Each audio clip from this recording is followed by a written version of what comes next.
Also,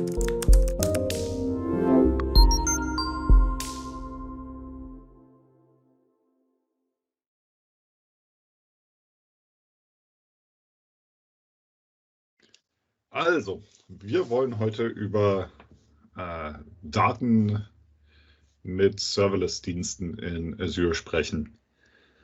Vielleicht so zur Erklärung, wir hatten uns überlegt, dass wir das so ein bisschen eher als Dialog mit ein paar Demos als Frontalpräsentation gestalten und werden deshalb hier so ein bisschen in Dialog. Und da wir jetzt irgendwie keine 400 Leute in der Session haben, glaube ich, fände ich es natürlich umso schöner, wenn sich alle, die da sind, auch gerne entmuten und mit uns diskutieren.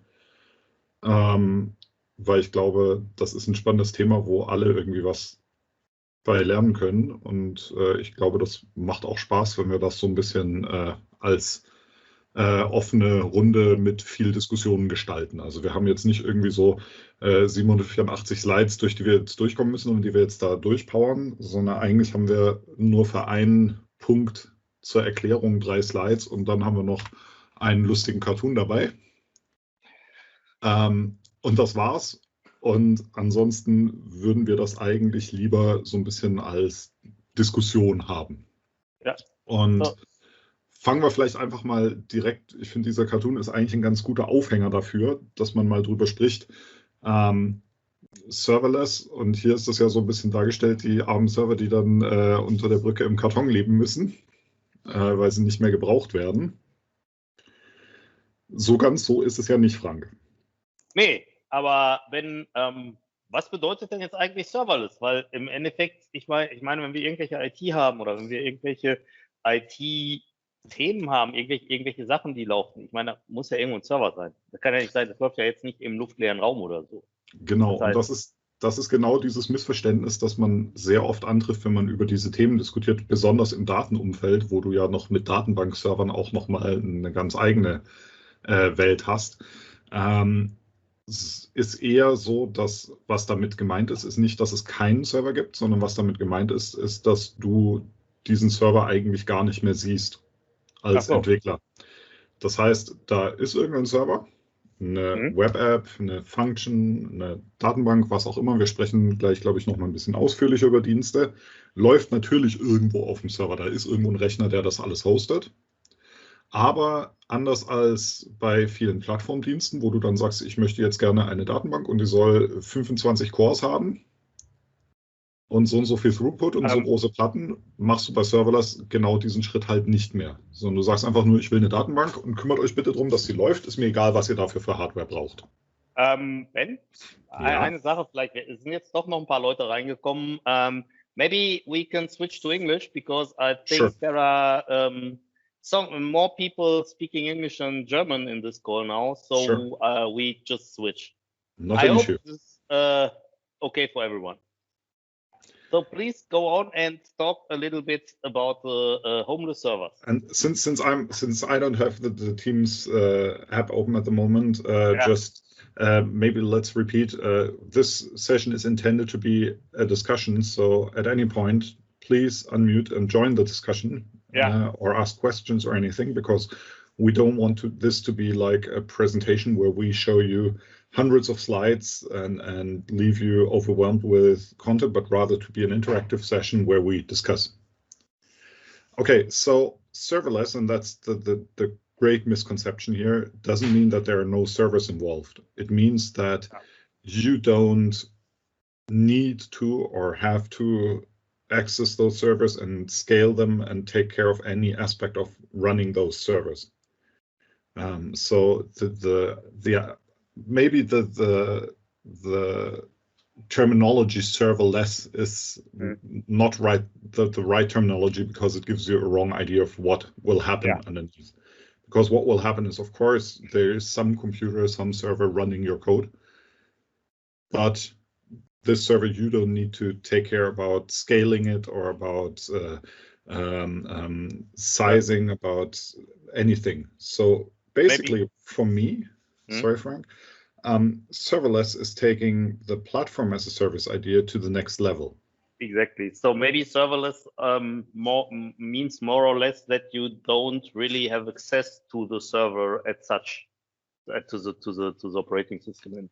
Yeah, but that will be something that you could already argue for platform as a service. Yeah, for sure. Here, you don't even have to care about the physical scaling of the system. So you don't need, for a serverless application, usually you don't say I need a number of cores and number of throughput, but you say I need any system to host my code for me, and you please take care to scale it accordingly. And that's something nice. And now we can come to the only 3 slides that I actually prepared for this, because this is something that I think is worth some slides to explain the benefit of serverless, to explain why this might be a good idea and when this might be a good idea.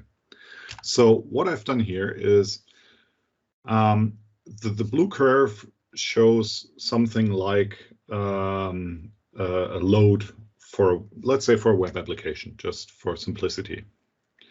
And this varies throughout the day. So you have some peaks in the morning when people use your application, and in the afternoon when they have their after lunch nap, you have like a dip, and then in the evening when they wake up from the main afternoon snooze, you'll have another peak.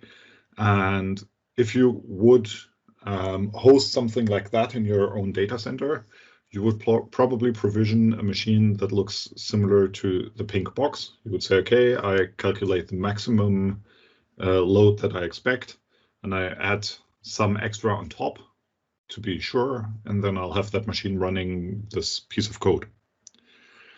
Of course, now this contradicts the cloud idea of having resources available and scaling resources up and down and not overpaying your resources. So if you monitor that behavior over time, then what you could do, you could say at some point in the morning, I need to scale up because people start to wake up and use my application. Then around noon, I can scale down again because people are using it less. And then in the afternoon, I'll have to scale up again for the evening peak, and you'll end up with something like this. You could schedule or have those scalings happen based on some KPIs around your application. So this would be something that you could do. And then what you could do is you could have a look at this and say, okay, I'm still overpaying because my first scale up goes way too high. I could add another step in there. And you could repeat this process forever and build a very intricate scaling for your application to make sure that you have exactly the right number of cores running your application at all times. And basically what serverless means is that exactly this process that I've just described will be done by the cloud provider. So the idea is if you run your application in a serverless way, then your cloud provider will look into your current execution, your current needs, your current resource requirements, and will scale your resources automatically and adapt to your current load. So basically, the idea is to reach something that looks a bit like this curve, and we'll discuss a bit about the mechanisms in a moment. But this will be one idea of how what you want to reach if you go serverless with an application with any resource, to have the right amount of resources and therefore not overpay by not having huge resources just idling throughout large periods of times. And the neat thing is that the idea behind serverless is that even if you push out a new release and notify all your users, and instead of the blue curve, you get something like the green curve, your serverless service would be able to handle and scale accordingly to the green curve and not scale to fixed sizing following the blue curve. Mm-hmm. So basically, and that's the slides I wanted to show today. And now I can stop sharing my screen because then I can see the Teams client actually, and I think that's quite nice because then I can also see if there are any comments or questions. And before we continue with this discussion, I will monitor this as well, so we can just continue. Yeah. So basically, that's the great misconception is not there's no servers. what is meant by serverless is you don't have to scale those servers. You don't have to take care of scalability of those servers, because your friendly cloud provider will do that for you.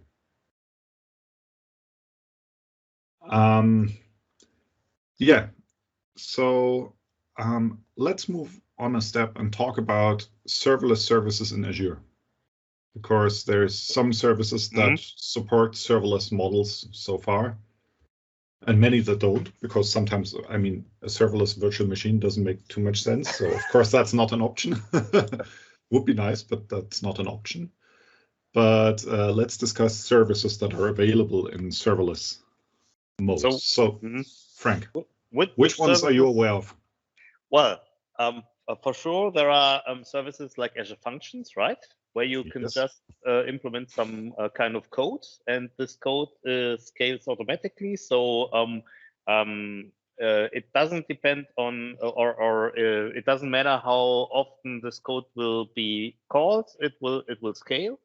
This is one thing. Another thing, which I think is somehow close connected to Azure Functions, are logic apps, which also is something which we can regard as serverless. And then there is a new functionality with Azure SQL Database, where you can have Azure SQL Database as serverless.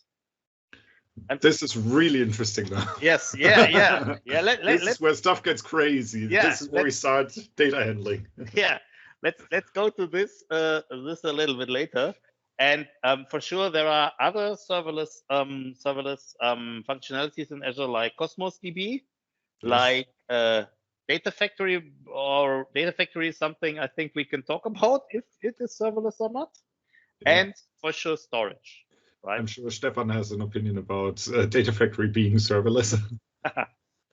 So why I would actually tend to count Data Factory to the serverless, to the services that have a serverless option, is that if you don't do anything and don't care about integration runtimes and just let Data Factory handle everything, then that works in the similar way as the serverless model. You just run it and you pay per consumption, and you don't scale anything up or down, but Data Factory does that under the hood. But of course, you can instantiate your own integration runtimes, and then of course you're way outside of the serverless realm.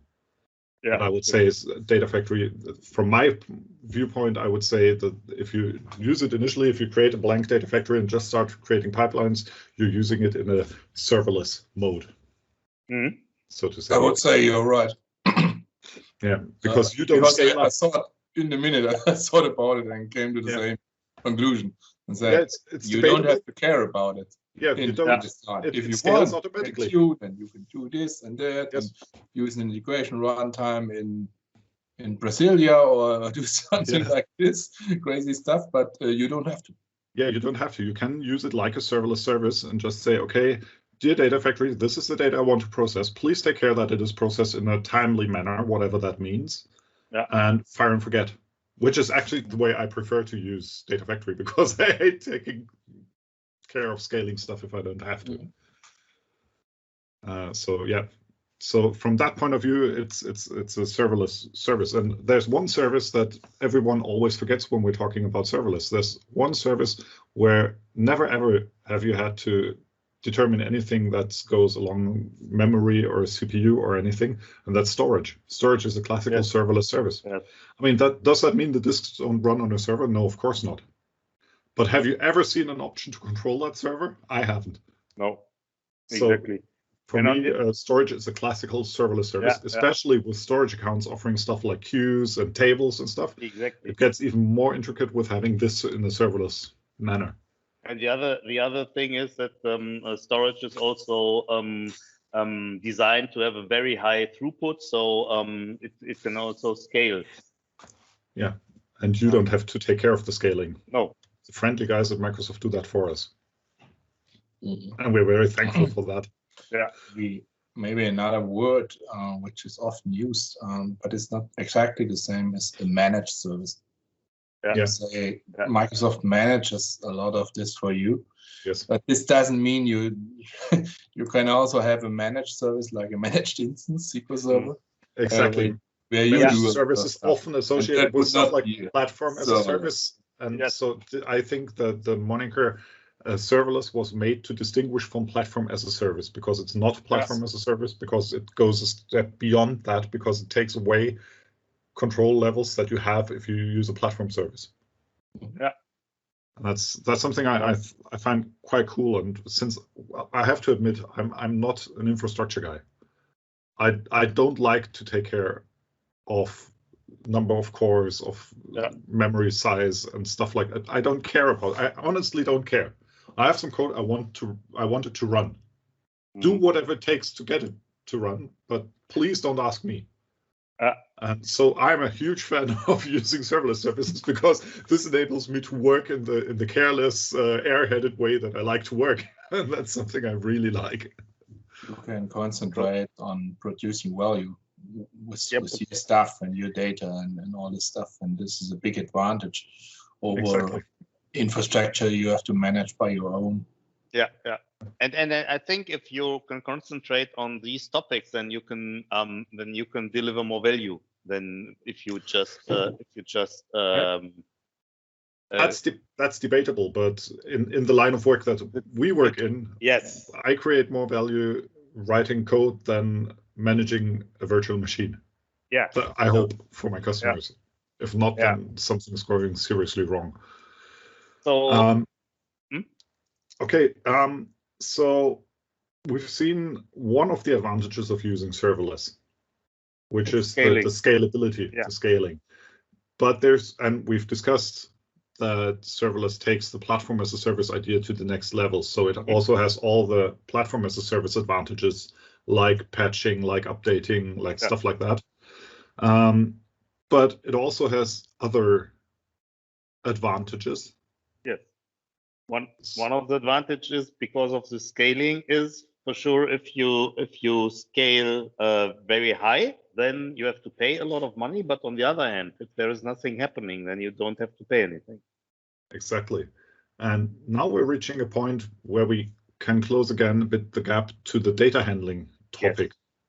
Because in my opinion, that fits really neat with data handling. If you talk about data warehousing, where you have like daily loads, you have a short period of time where you have a very high load on your resources, and throughout the rest of the day, very little load, especially on the resources that do the data transformation and processing. Yeah. So I think taking a look at serverless services, if you're working with data and if you're working in a data realm, is absolutely worth it, because it can save you a lot of trouble. I mean, think about Azure Functions. In Azure Functions, you get the first 1 million executions for free in a serverless context. If you use your function, well, there's also limitations to CPU time spent, but let's stick with the number of executions for the time being. The first 1 million executions is free. I mean, if you use your function for small tasks in a daily load in your data warehouse, for example, I don't think you'll reach 1 million executions with that in 99% of the cases. So I think that's something where this serverless fits in very well, because this also, you as a customer can benefit from that. But of course, it's not only benefits, because of course we know that Microsoft is not a charity. So of course, if they offer us the possibility to save some money by automatically scaling, they do that for them to be more flexible in assigning their resources, so they get better handling of their data centers, which is a benefit for them, of course. Yeah. But of course, they'll also charge you extra for this option of automatically scaling. So there is cases where serverless services might actually cost more than a platform service where you set your scaling and scale it manually. And that's especially true with services that have a very high load. So if you have a function that has a constant load throughout all the day, then basically you're paying for the ability of the function to scale, but you never scale it. Yeah, right. And this could be another scenario where you have to think about if serverless is the right way for you there, Because on the other hand, it's really, really perfect, as you said, Ben, if you just have maybe some peaks of load during the day, and on the other hand, you don't have anything which is happening. On the other hand, if you really have a system with a high throughput, with high demands on calculation or something like this, it can get really expensive. Yeah. And then, Stefan. I think one point is if you know at what time you need these resources, like it's in a typical data warehousing, data platform scenario, where you load this stuff usually once a day or once per hour.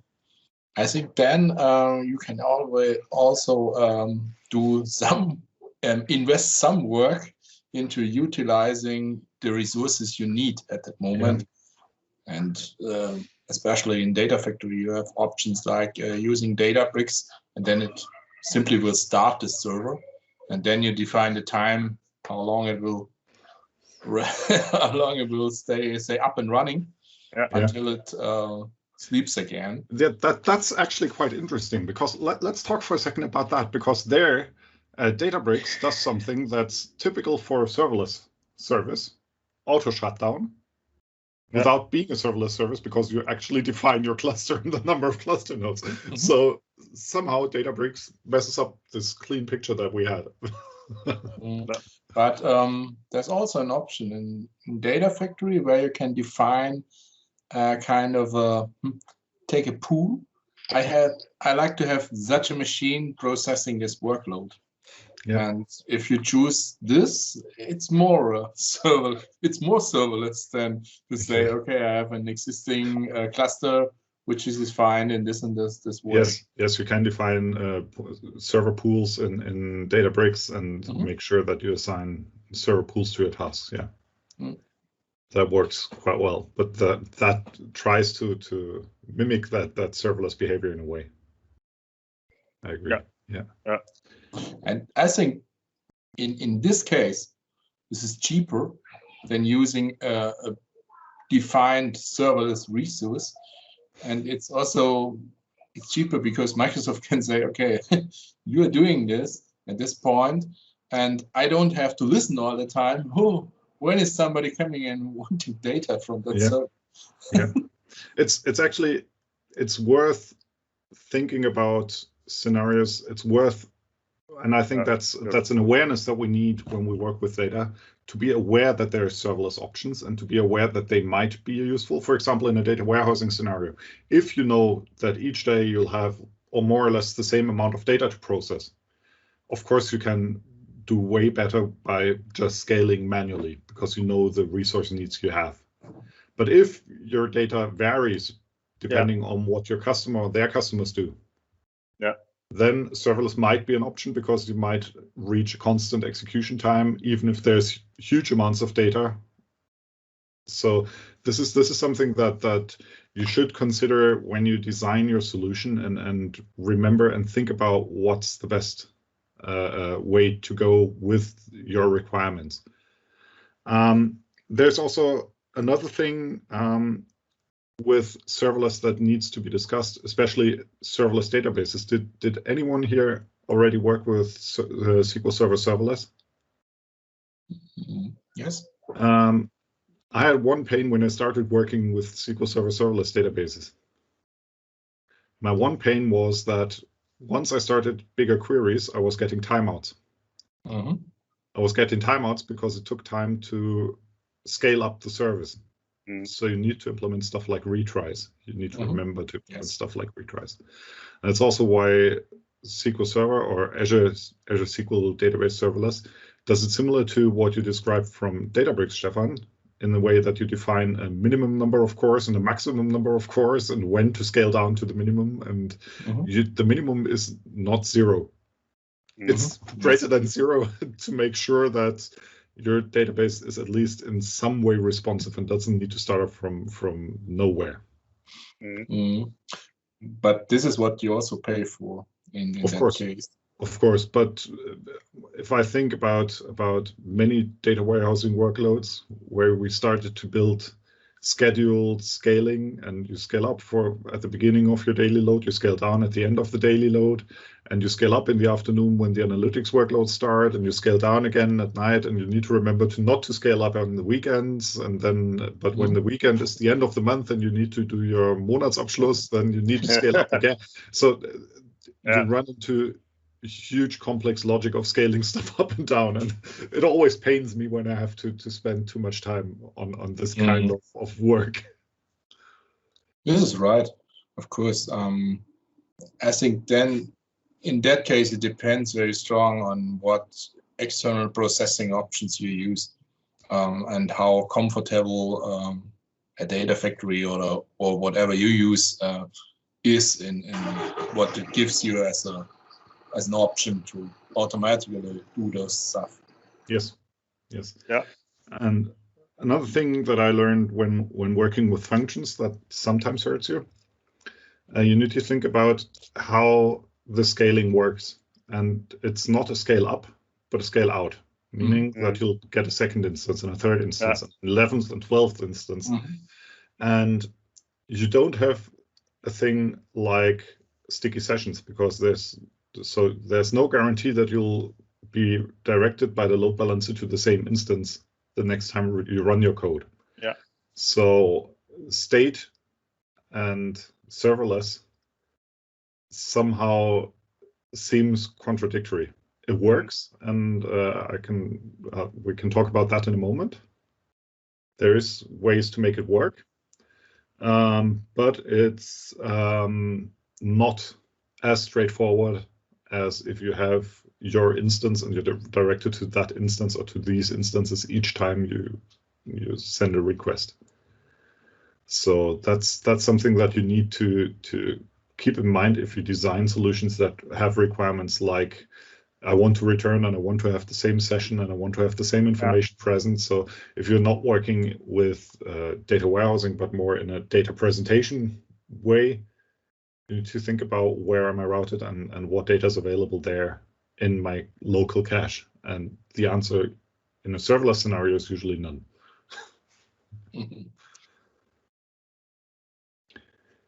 Yeah. So that's also something I think that should be that we should keep in mind when using serverless, but that we can remedy the solutions for that. And the solution for that is, of course, durable entities. And durable entities are quite interesting. Have any of you ever worked with durable entities in the functions context before? Basically, what you do if you define a durable entity is you say, this is a class. This class is serializable as JSON. And I want to define this class as a durable entity in my functions context. So I want to be able to access this entity the next time the function runs, even if it runs on a different host. And then the functions framework will take care of it for you. They'll say, okay, don't worry, we got you covered. You tell us what the key for this entity is, how you want to retrieve it, by which key, and we'll store it for you and deliver it when you need it again. And then you can request a durable entity by that key and see if it exists, and if not, create it. And that's something quite neat. And what Azure Functions does under the hood there, you can see that fairly easily. It uses storage account. And that's why if you create an Azure function, you have to connect a storage account to that Azure function. And in that storage account, it uses the storage tables. And it stores those entities, serialized as JSON, in the storage table. Now, of course, that's nothing that you couldn't reproduce. You could build that yourself, but it's already there in the runtime. Yeah, exactly. You can just use it off the shelf, which is, I think, quite neat way to solve that. And there's been announcements, and since it's already available on GitHub, there is a new backend for durable tasks and durable functions coming. The Netherite backend, And Frank, maybe you can paste the link in the chat, because I have the link open on a different device. I sent it to you, and maybe you can paste it in the chat. Yeah, sure. And that's something. So you can see that there's movement in that area, thinking about how can we do this, and also thinking about what backends might we need at a later point. If we, I mean, that's also something I like about functions. The function host is open source. Yeah. So you can host Azure Functions in your Kubernetes cluster. You can call Ben Weisman and say, I want a Kubernetes cluster, and I want an Arc-enabled data service, and I want to run an Azure function on this Kubernetes cluster, so I need this runtime present, and he'll do it for you. Yeah. So that's something I think is quite cool, because it gives you also the option, which also fits well into the serverless idea. You don't, it doesn't matter how many cores are there. So if you run it on Kubernetes, of course, you're responsible to defining, or the administrator of your Kubernetes cluster is responsible for defining the scaling limits for your function. But you can run it in a serverless manner on a Kubernetes cluster, which is something that I think is quite neat way to have something that's cloud agnostic. So you can even build data handling in a serverless manner in a cloud agnostic way. Yeah, which is really cool. So, Ben, I have a question. Do you have a demo for us of Azure Function, so we can imagine how this will look like?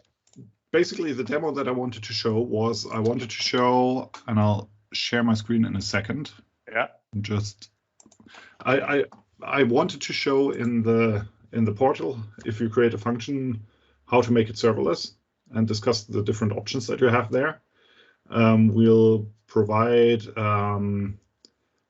code for that to do it with the Azure CLI after the session. And Frank, will the slides be shared? Well, yeah, we can do this. Because then we'll add it to the last slide, the links where this is available. Okay. For now, let me just share. Let me try if I'm able to just share one window. So you should see my browser window. Can anyone confirm? Yeah, I can see it. Do I need to increase the font size? Usually I do. A little bit, maybe. Is that better? Yeah, it's okay. Okay, so let's add an Azure function. Oh, my portal is still in German because I did screenshots for our upcoming Azure für Dummies book. Yes, which is in German. Yeah. So I wanted the screenshots to be in German, but and by the way, this will be switched back to English soon, because we're also writing a book on serverless data handling in Azure. Exactly. Which is also due to be finished sometime sooner than we expect it to be. Okay, so let's create Serverlessdemo Azure function. Name is okay. Of course, we can choose the runtime that we want, and of course, we'll choose .NET C#. Unfortunately, Ben Weisman is not in the call. Otherwise, I would have pointed out that I don't see Visual Basic in the runtime stack here. But let's go to the hosting tab, because that's the interesting one. And here you can see that we need the storage account that I mentioned, and that's due to the durable extensions that use this heavily. So it's enforced to create it direct, or to link a storage account directly when you create your function. And now you can choose different plans. You have the consumption plan, which is already marked as serverless. You have premium, and you have the app service plan. And this goes along the same lines of what we discussed with Data Factory. Of course, same as you can run your own integration runtime for Data Factory, you can use an app service plan where you define the number of cores and nodes and CPU and everything, and host your function on there. Or you can use the serverless, the consumption plan. And now, quick discussion about premium plans. Frank, Stefan, or anyone else who cares to unmute. Is anyone aware of the difference between the consumption plan and the premium plan? No? Then I'll drop a few words about that. The billing is different. Consumption plans are built by number of executions, whereas premium plan is built by CPU minutes. So if you have tasks that execute very often but require not much CPU minutes, premium plan might actually be cheaper for you than if you have tasks that don't run very often but take a bit longer. So it depends. Also, premium plan has a bit more memory, has greater machines underneath it. But still, premium, the same as consumption, is a serverless plan. So premium doesn't mean that you have an app service underneath it, but it's still serverless. It will still scale in a serverless manner for you. So that's important to note. And it's worth checking the calculator to see which plan better suits your execution model or your use of the function, because there's there is scenarios. Premium, for me, premium always sounds like, oh, best leave your hands off. It will be very expensive. It's only for enterprise customers. That's not true in this case. The premium plan is a plan that will also work for smaller customers and is not enterprise cost level, but is actually often a cheaper method of working than your consumption plan. Plus, premium plan enables stuff like private endpoints that consumption plan doesn't have. So if you have requirements to hide your functions behind private endpoints and not make them publicly available, then also premium plan might be your answer to that. Yeah, and if we do that, if we choose our serverless function, then basically we're done. Because the other thing is, we can create an App Insights resource with that. I recommend you to be a bit careful with App Insights, because App Insights might cost significant cost. So I love App Insights. I love to work with App Insights because App Insights does great stuff for monitoring your solutions. Yeah. But better take it with a grain of salt when you create your application, because it's not one of those services where you say, okay, I don't even see it on the final bill. It's a service that you will see on your final bill if you have a function that you use. Yeah. And basically that's it. But the good thing here is you can just use it and put it into a log analytics workspace where you can put all your other logs as well. So you can analyze everything there. Exactly, and that's one of the reasons why I love App Insights. Yeah. Also the live metrics and the code maps and everything. It's really a great tool for running your solution. And what I only wanted to offer you the awareness that there is cost associated to that. Yeah, sure. While the function is being created, let's talk a bit more about Azure Functions. And Azure Functions, you could think of Azure Functions as execution as a service, and execution in the terms of executing your code. So this is nothing for the darknet. This is still something that we can do here, and we can talk about openly without the FBI knocking on our doors. Good. And basically, the execution of your code is triggered by some events, by certain things happening, and there's different triggers available. Are you aware of the variety of triggers that are available for Azure Functions?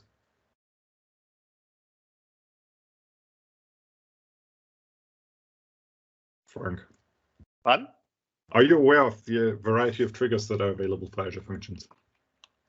I'm aware of the triggers. I don't think that I can tell you all of them by heart, but there are several triggers you can use. For example, one of the triggers would be that you could just trigger your function by using a URL or a web request. You have HTTP triggers, yeah. HTTP trigger, right? Then there are other triggers, like, for example, you can trigger Azure Function on a timely base. So you have a time trigger where you can just, for example, let it run once a day or something like this. Yes. Then there are other triggers. You can use things which are happening in Event Hub or something like this. IoT Hub, and even if I think even if the event in the event grid. So if there are things happening within your Azure subscription, for example, Stefan is creating a new virtual machine or something like this. You could trigger a function that emails him and say, "Have you considered serverless?" Yeah, exactly. We'll send an email. Yeah, that's the perfect use case. Hey, Stefan, we thought that you initiated this virtual machine. Have you ever considered serverless? Would be. And you have to consider the size. It's a 48-way server. Hey, consider.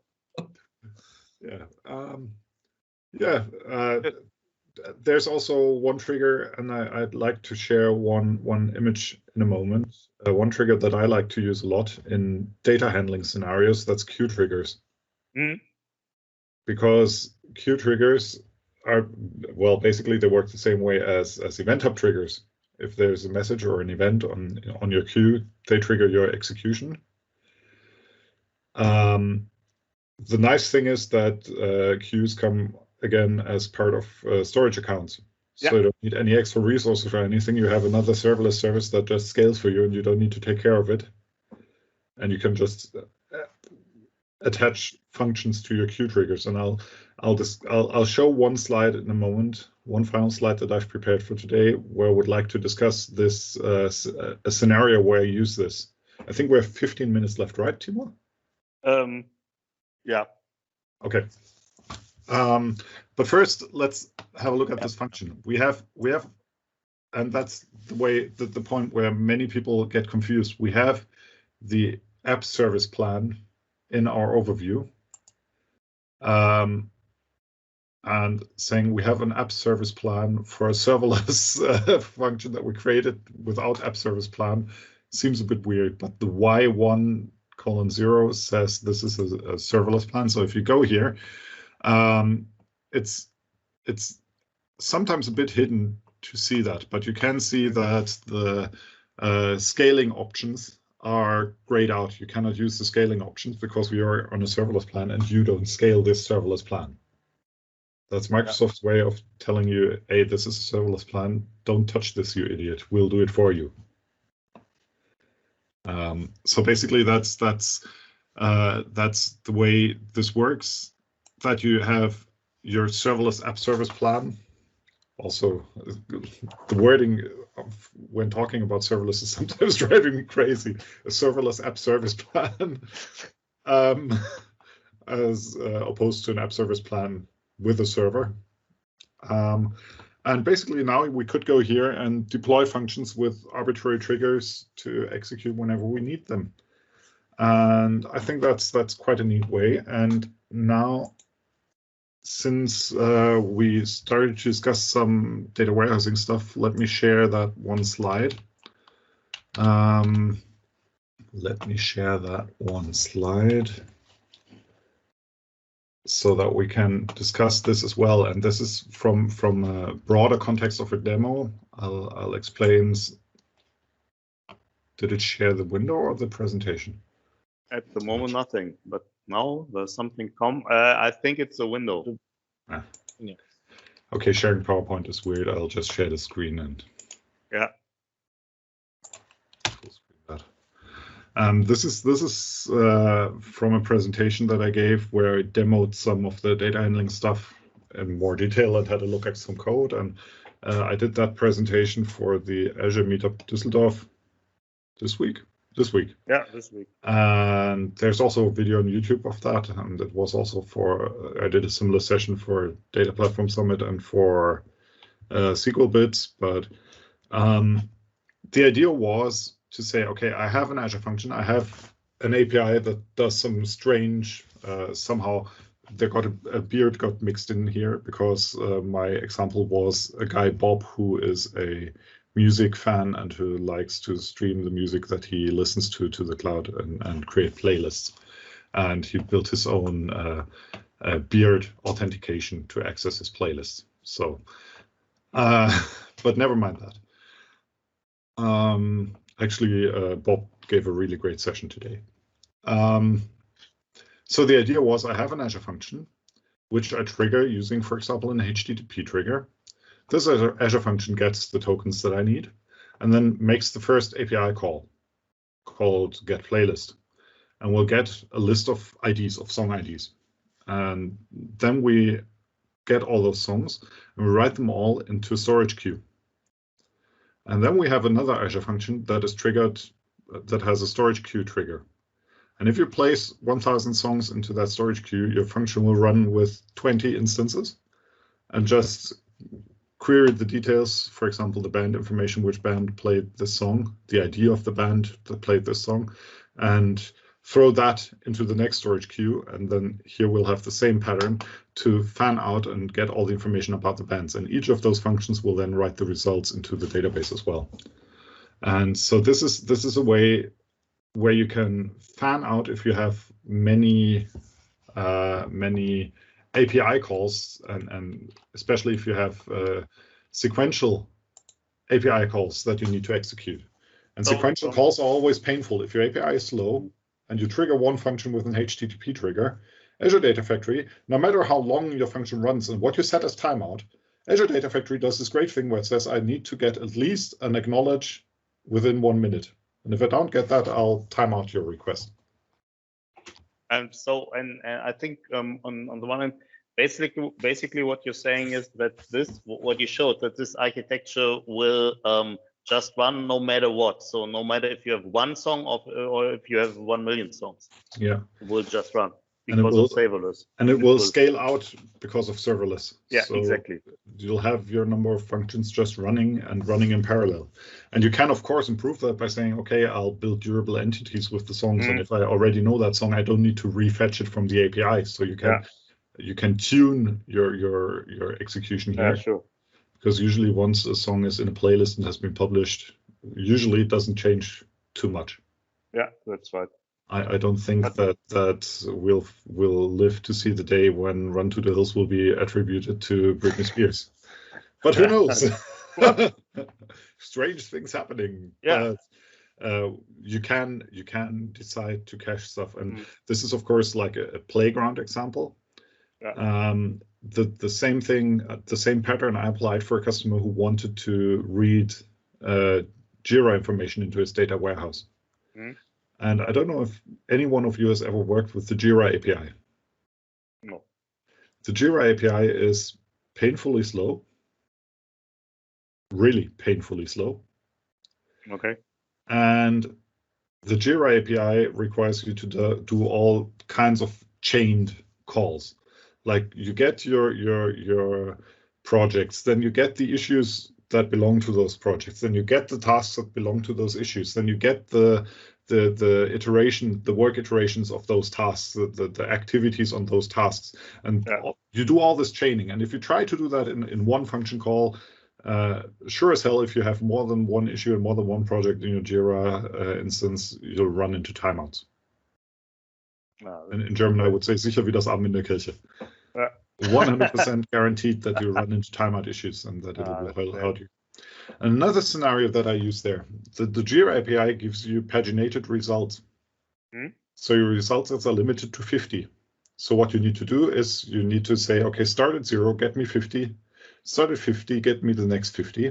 And if you try to do that iteration and you don't know how many there will be in your function, this will always be painful. So what I do there is a similar pattern, very similar.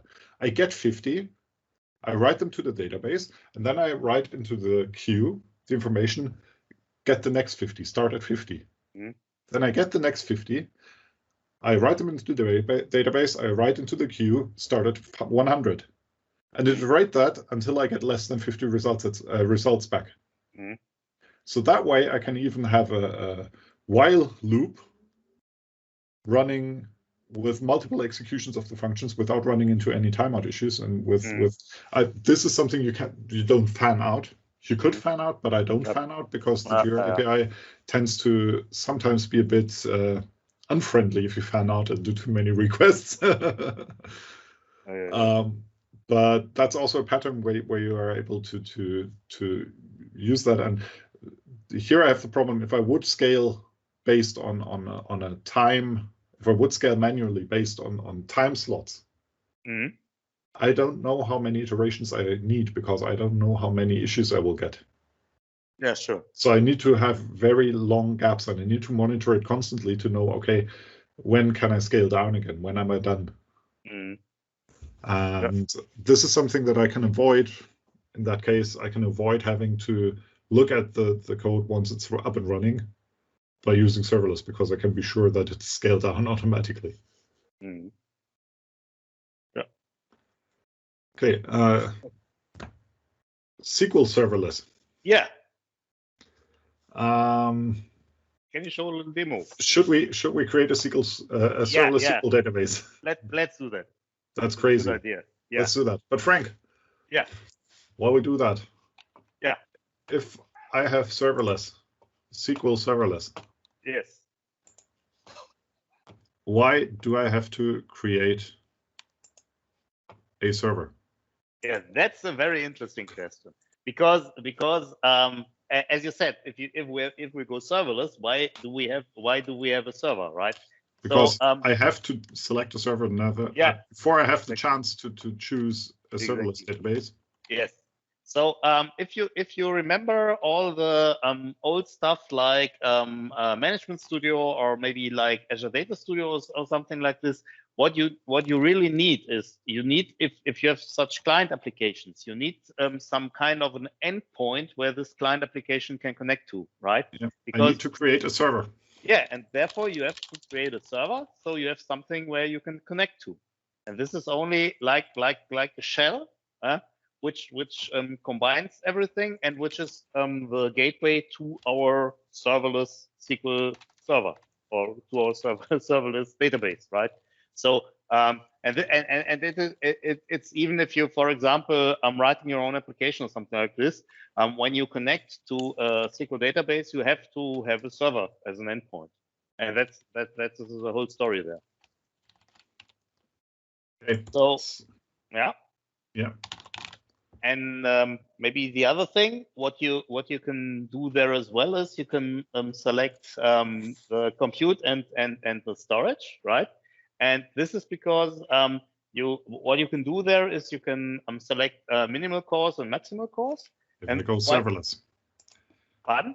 If I choose provision, yes, I can just choose the number of cores, because that's the number of cores it runs on. Right. If I go serverless. Falls ihr es gerade nicht mitbekommen habt im Chat, 5 Minuten ungefähr noch. Yeah. Yep, danke. Okay. If I go serverless, I can choose min and max. Yeah, and this is because when if we think, or if we compare a serverless SQL server with Azure Functions, the spin up of the SQL server does or of the database does cost more time than spinning up something where an Azure Function can run. So so to prevent that you get too much timeouts, as you said, what you have to do for sure is you have to do some kind of retry, but to prevent this cold starting of your database, you can just select the minimum and the maximum virtual cores. Yeah, this is here, so I can say, okay, I have high load during load times, and I need 40 cores to cover that. And I have very little load in between, and I only need half a core to make sure that my database is still there, and it doesn't need to do anything. Yeah. And then there's the next option, which is quite nice, the delay for automatic shutdown. I'll switch to English here. This is driving me crazy. Yeah. Sorry. And I think I spotted some error on the web page, right? Because you selected a 0.5 virtual cores, but on the other hand, he's showing 5 cores, right? 5 cores is the biggest minimum. Maximum of the maximum of the minimum. Okay. Yeah. Okay. So let's go back. Now it's English, much better. So of course the maximum is determined. The highest value for min cores is determined by what you use as max cores. Okay. So if you have a max of 1 core, then the minimum can only be half a core. Okay, sure. And if you have like 10 cores, then the minimum is somewhere between 0 and 10. Okay, understood. Stuff like that. Okay? Okay. Yeah, okay. So, but apparently you can break the UI by going down from 10 to 1, and then you stay at 1 here. So you have a min and max of 1. Cool. Yeah. Didn't know that. Great.